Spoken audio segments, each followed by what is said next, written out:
Hi, Crystal here. It's Monday, the 19th of November 2018. I'm at my flat at 6 Lansdowne Court. That is the view of my flat opposite. That's Old Road Car Park. I'm at number 6. This on the top floor flat. This is the view. Excuse my sore throat. I expect many of us have got a cold at the moment because the weather's dropped. Over there is the War Memorial, the Great Blind Heritage Park, Gillingham, which I've walked across many times to get to the Medway Maritime Hospital. And I'm going to sit down and tell you about my weekend.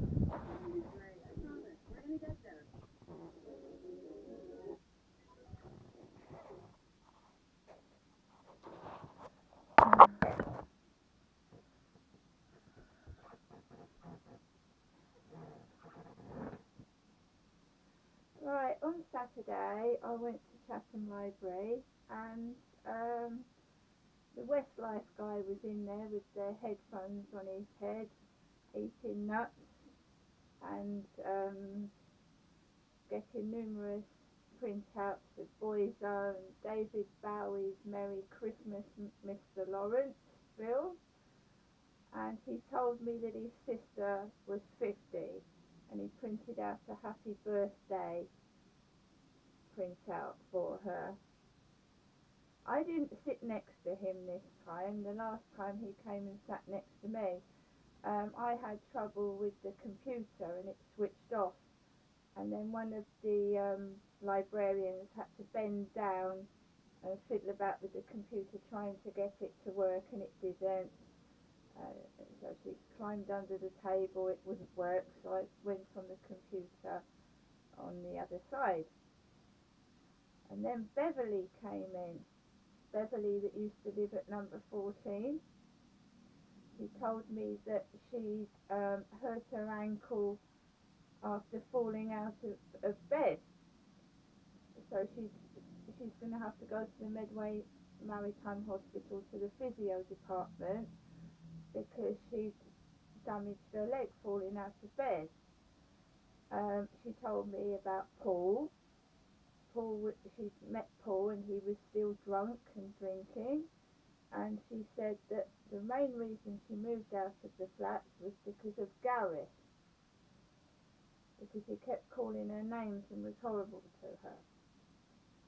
Then she asked me what I was doing for the rest of the day, and I said nothing much, and then later on she left by herself, and then I left by myself and I went home because I'd already been to the shops in the morning and I didn't need to go out again, so I went straight home. Spent the rest of the evening by myself as usual, as I do every day, and that was that. Sunday morning I decided I would go to church, and it was a horrible experience, and church shouldn't be like that, but it was horrible. First of all, I walked past the Gibraltar House Dental Practice and I saw one of the KICC churches vans circle around Wickes car park, go out, and then go to the traffic lights and go up, I presume, to Gillingham Way. That was about 10:10. So then I know I was going to walk off and go to town like I did last Sunday, because I thought I'd missed the last bus. But then I noticed two young ladies with a small boy waiting, and they were dark skinned, and the one girl had a really short mini skirt on with a pair of opaque tights. So I waited and waited, and then quite a bit later another silver KICC church bus came, minibus. Those two ladies with the boy got on, I got on, and then a lady with a silver hat, like bandana type circle, and really high silver high-heeled shoes got on the bus. Slammed the door shut. We drives us off to the Prayer City, which is what it's called, up in Buckmore Park, Maidstone Road. I got out, went to the toilet first, the ladies' toilet in Prayer City, because I'm a woman, and then I went downstairs, and it was jam-packed full, because I didn't realise it was the winning women's convention.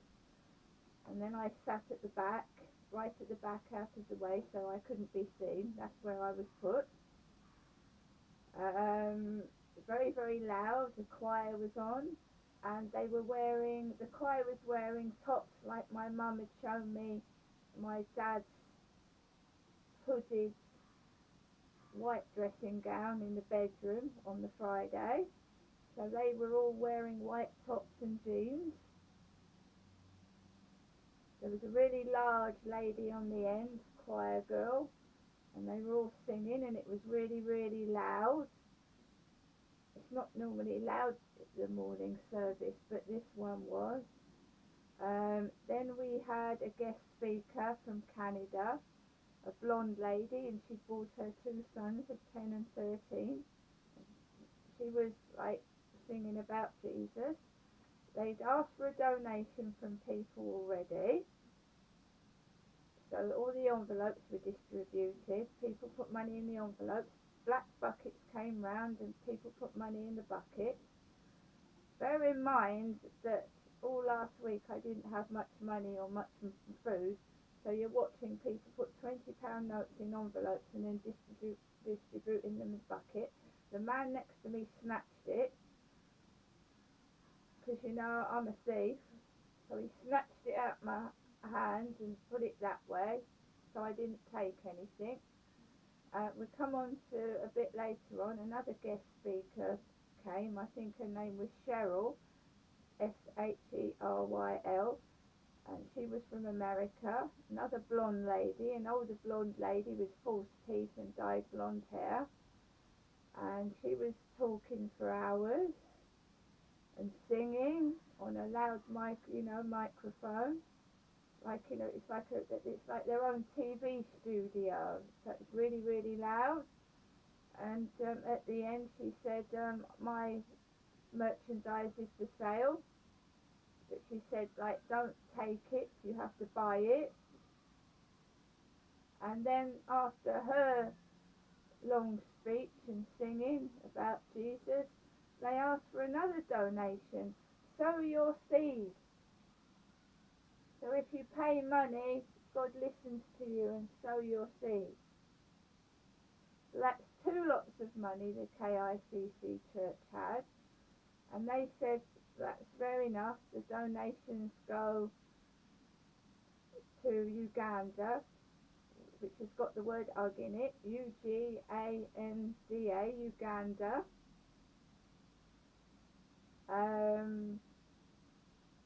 A female held my hand because the blonde lady kept saying, speak to your neighbour, tell them how they tell you to speak to your neighbour and hold each other's hands. So this young lady held my hand. The man next to me was married. I don't think he was going to hold my hand, because I don't think his wife would have liked it. I felt uncomfortable.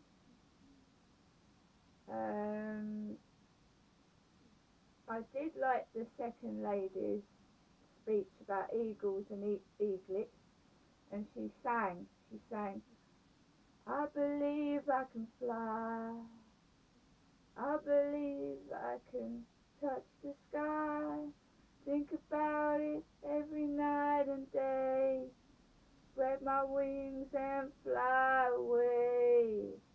And we were all singing that.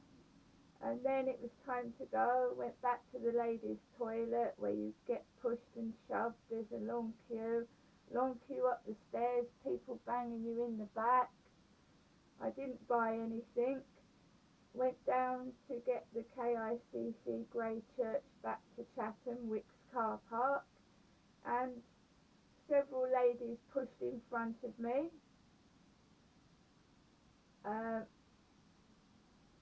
Most of them were eating, smelt like curry pasties and carrot caramel bars, and I brought Turkish Delight in my bag and bits and pieces, but they were stuffing their faces full of food. And the driver slammed the door shut near my bad ear. And when I get off, he says thank you to everyone that gets off, and then I say thank you to him, and he completely ignores me. And then I walk into town. I'm not cross, I'm not upset, so I go into Sainsbury's. I get 8 bottles of mineral water and the Sun newspaper with Mel B snorting cocaine on the front. She said she snorted cocaine, and walked home with that.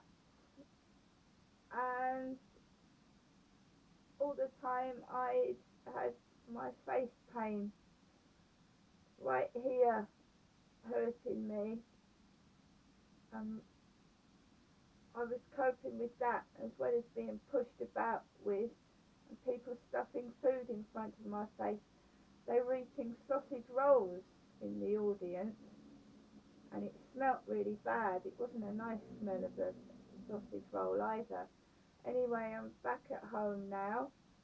I got home yesterday and amused myself. And what I did notice in the audience was 2 bald men like Dave Arnold and a bloke like Carl Herbert. The way he walks up, and he was walking up and down like that, like Carl Herbert walks into town across the floor, and 2 bald men in raincoats.